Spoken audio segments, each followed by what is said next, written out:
Okay, using the quadratic formula to find our x-intercepts or to find the solution of a quadratic formula equation. And so we have 2m squared minus m minus 13 is equal to negative 10.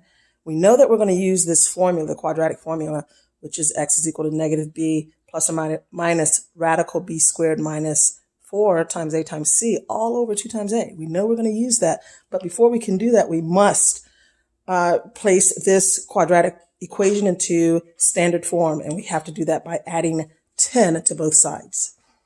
Add 10 to both sides. So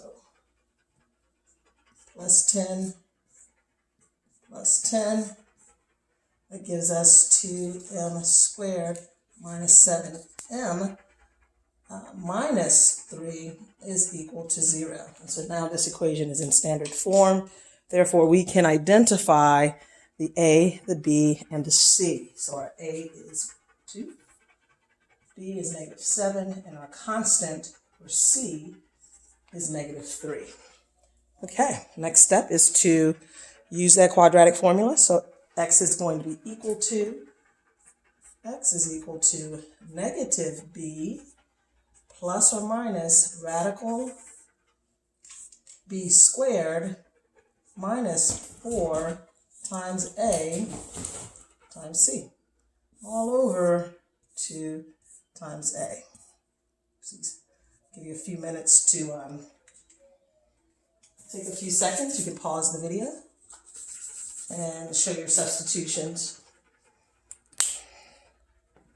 Okay, so I think you have had adequate time. So I'm going to replace b with negative 7. So that's negative 7. Negative 7 here. A is 2. And c is negative 3. A is 2. Okay. And so the rest is using your algebra skills. Negative times negative is a positive 7, plus or minus radical, that's a negative times a negative, that's going to be 49, minus a minus, negative times a positive times a negative, that's going to be a positive. A positive 4 times 2 is 8, times 3 is going to give us 24. All over 4. Okay, so at this point we know that we're going to have two distinct answers. 4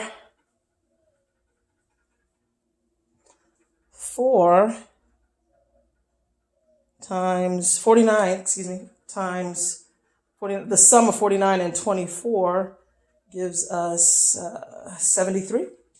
So we have x is 7 plus or minus radical 73 over 4.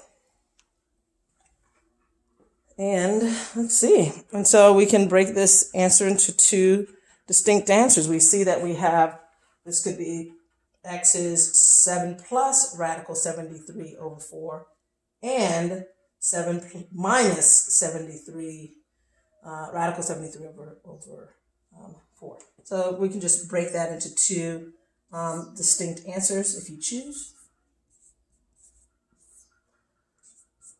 And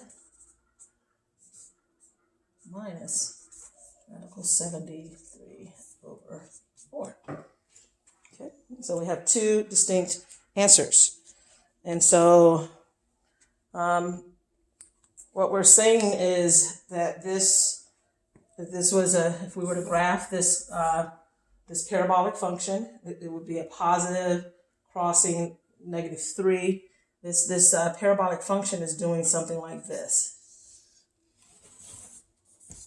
And so this and this are these.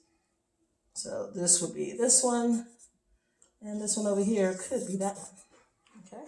So those are points of intersection of this parabolic function.